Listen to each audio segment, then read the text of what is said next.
Capítulo 10. El problema del robo de tierras. El caso de la propiedad de la tierra o de los bienes raíces ofrece una aplicación de singular importancia de nuestra teoría de los títulos de propiedad. Por un lado, las tierras constituyen una porción fija del planeta y en consecuencia son prácticamente permanentes. Por tanto, la investigación acerca de los títulos de propiedad sobre ellas tiene que remontarse hacia un pasado mucho más remoto que en el caso de otros bienes más perecederos. De todos modos, el problema no es excesivamente grave, porque como ya hemos visto, cuando las víctimas se han perdido en el olvido, la propiedad de la tierra pasa a sus poseedores actuales a condición de que no la hayan adquirido por medios delictivos. Supongamos, por ejemplo, que Enrique Gómez I robó una parte de tierra a su legítimo propietario, Santiago Pérez. ¿En qué situación se encuentra el actual poseedor Enrique Gómez X? ¿Y la persona que puede tal vez ser hoy su propietario por habérsela comprado a un Enrique Gómez? Si Pérez y sus descendientes han desaparecido en la noche de los tiempos, los legítimos títulos de propiedad recaen sobre el Enrique Gómez actual o sobre el hombre que los ha comprado, en directa aplicación de nuestra teoría de los títulos de propiedad. Plantea un segundo problema que marca claras diferencias entre la tierra y otras propiedades, la circunstancia de que la existencia real de bienes de capital, bienes de consumo o bienes monetarios es, al menos prima facie, prueba de que estos bienes ya han sido usados y transformados, de que el trabajo humano se ha mezclado ya con los recursos naturales para producirlos. Y es que, en efecto, ni los bienes de capital, ni los de consumo, ni los monetarios existen por sí mismos en la naturaleza. Es preciso crearlos mediante la alteración, a través del esfuerzo humano, de las condiciones naturales.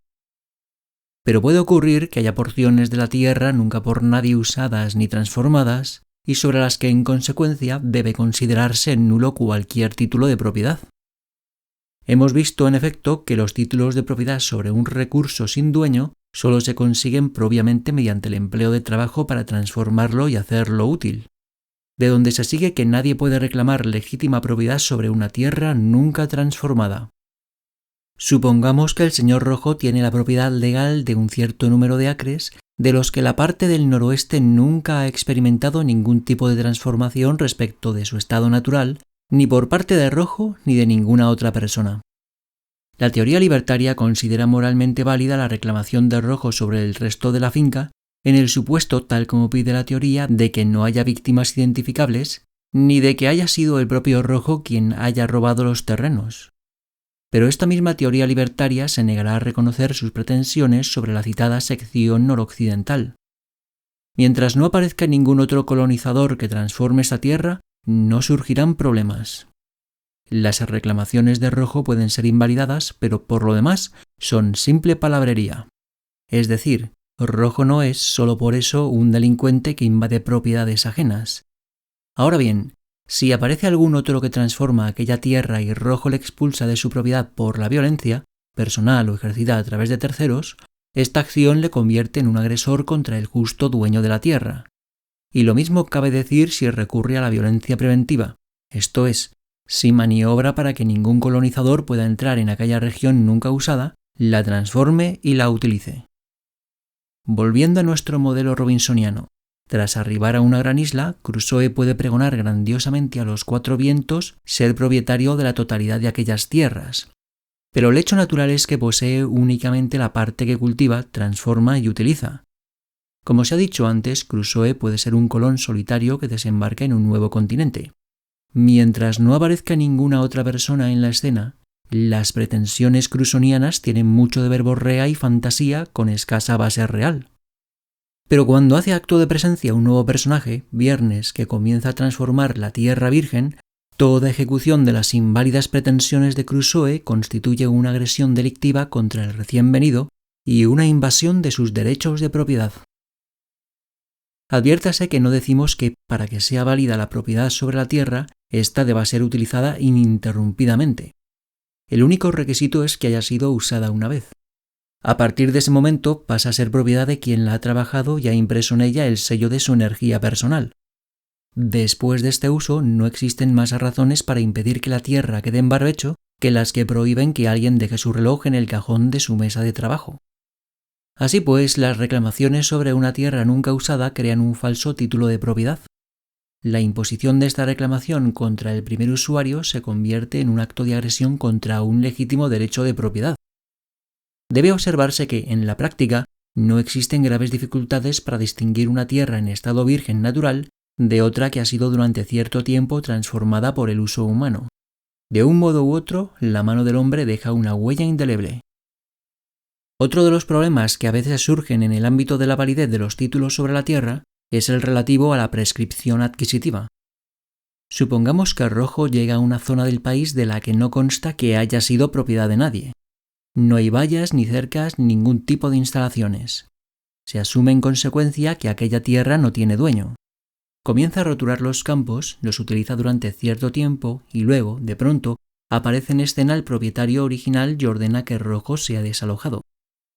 El derecho civil fija arbitrariamente, en el tema de la prescripción adquisitiva, un lapso de tiempo de 20 años, pasados los cuales el intruso retiene la propiedad absoluta de la tierra frente a cualquier intento del primer propietario o de otros. Pero nuestra teoría libertaria afirma que basta con que la tierra haya sido transformada una vez para convertirse en propiedad privada. Por consiguiente, si Rojo llega a una zona que de alguna manera revela un anterior uso humano, tiene la obligación de suponer que aquella tierra tiene dueño. Si penetra en aquellas regiones sin más dilación ni ulteriores investigaciones, corre el riesgo de convertirse en agresor. Es posible que aquellas tierras, antes con dueño, hayan sido abandonadas, pero el recién llegado no debe dar alegremente por supuesto que aquellos campos, evidentemente trabajados y usados en una época anterior, ya no tienen dueño. Debe dar los pasos necesarios para poner bien en claro si su nuevo título de propiedad es limpio. Existen, de hecho, instituciones dedicadas a este tipo de averiguaciones. Por otro lado, si Rojo llega a una zona donde obviamente nadie ha realizado antes ningún tipo de trabajo, puede adentrarse en ella y desplazarse con impunidad, porque en la sociedad libertaria nadie posee títulos válidos sobre tierras nunca antes labradas ni transformadas. En el mundo actual, cuando ya está siendo explotada la gran mayoría de las zonas del planeta, no puede tener mucho alcance la invalidación de títulos sobre territorios nunca usados por nadie.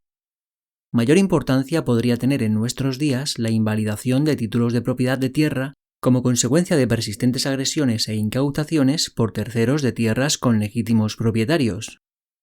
Ya hemos estudiado el caso de los antepasados de Enrique Gómez, que se apoderaron hace ya mucho tiempo de algunas parcelas de tierra de la familia Pérez que en la actualidad los Gómez utilizan y cultivan como suyas. Supongamos que hace unos cuantos siglos los Pérez roturaron y cultivaron el suelo, convirtiéndose así en sus legítimos propietarios, y supongamos también que apareció a continuación Gómez, se asentó cerca de las posesiones de Pérez, reclamó por vía coactiva los títulos de propiedad sobre ellas y le exigió un pago o alquiler por el privilegio de seguir cultivando la tierra. Y supongamos, en fin, que algunos siglos más tarde, los descendientes de Pérez, o para nuestro propósito otros familiares o allegados, siguen cultivando la tierra y los descendientes de Gómez, o los compradores de sus derechos, siguen exigiendo tributo a los labradores actuales. ¿Sobre quién recae en esta situación el genuino derecho de propiedad? Es evidente que nos encontramos aquí, como ocurría con la esclavitud, ante un caso de agresión continuada contra los auténticos dueños de la tierra, es decir, contra los cultivadores o campesinos a manos del ilegítimo propietario, a manos del hombre cuya reclamación original y continuada sobre la tierra y sus productos se deriva de la coacción y la violencia. Del mismo modo que el primer Gómez fue un persistente agresor del primer Pérez, también ahora los modernos campesinos están siendo constantemente agredidos por los modernos detentadores de los títulos de propiedad heredados de Gómez. En este caso, que podemos calificar de feudalismo o monopolio de la tierra, los señores feudales o monopolistas no pueden reclamar la propiedad legítima. Los dueños absolutos son los actuales inquilinos o campesinos y, como en el caso de la esclavitud, a ellos se les deben retornar los títulos de propiedad sin compensación alguna para los monopolistas. Adviértase que en nuestra definición el feudalismo no se restringe a las situaciones en que se coacciona a los campesinos, mediante el empleo de la violencia, a permanecer en la zona de dominio del señor y a cultivar sus campos. Ni se reduce tampoco a los casos en los que se recurre a medidas adicionales de violencia para atornillar y mantener incólumes los latifundios feudales, como por ejemplo que el Estado prohíba por medios coactivos que un propietario venda o legue sus tierras divididas en secciones más pequeñas. Es feudalismo, tal como nosotros lo entendemos, apoderarse por la violencia de la propiedad de la tierra cultivada y poseída por sus verdaderos dueños, los transformadores del suelo, y prolongar durante años y años esta situación. Pagar alquileres feudales por las tierras es el equivalente cabal del pago de un tributo anual de los productores a sus violentos conquistadores. Los alquileres feudales de las tierras son, por tanto, una forma de tributo permanente. Nótese bien que no es necesario que los campesinos actuales sean descendientes de las víctimas primeras. Dado que la agresión se mantiene en pie tanto tiempo cuanto conserva su vigencia esta relación de agresión feudal, los campesinos de hoy son las víctimas contemporáneas y los actuales legítimos propietarios. En síntesis, en el caso de las tierras feudales o monopolio de las tierras, se dan cita las dos condiciones señaladas por nuestra teoría para invalidar los actuales títulos de propiedad. Primera, que tengan un origen delictivo no solo los títulos originarios, sino también los actuales. Y segunda, que se pueda identificar con facilidad a las víctimas actuales. Nuestro hipotético caso del rey de Ruritania y de sus allegados presenta un ejemplo de los medios por los que el feudalismo ha podido apoderarse de amplias superficies de la tierra. Las maniobras del monarca consiguen que él y los suyos se conviertan en señores feudales de su parte alícuota de Ruritania y que cada uno de ellos imponga tributos, bajo la forma de alquiler feudal, a los moradores de sus respectivas zonas. No pretendemos insinuar que todos los alquileres de tierras sean ilegales, ni que constituyan una forma soterrada de persistencia del pago de tributos. Al contrario, en una sociedad libertaria no hay razón para impedir que una persona que ha transformado unos terrenos los alquile o los venda a quien le plazca. De hecho, esto es precisamente lo que ocurre. ¿Cómo distinguimos, pues, entre los alquileres feudales y los alquileres legítimos? También aquí aplicamos, una vez más, nuestra norma para determinar la validez de los títulos de propiedad. Tenemos que comprobar si el origen del título sobre la tierra es delictivo y, en el caso que nos ocupa, si sigue persistiendo la agresión contra las personas que labran los campos, es decir, contra los campesinos actuales. Si descubrimos que se dan estas condiciones, desaparece el problema, puesto que es singularmente clara la identificación del agresor y de la víctima.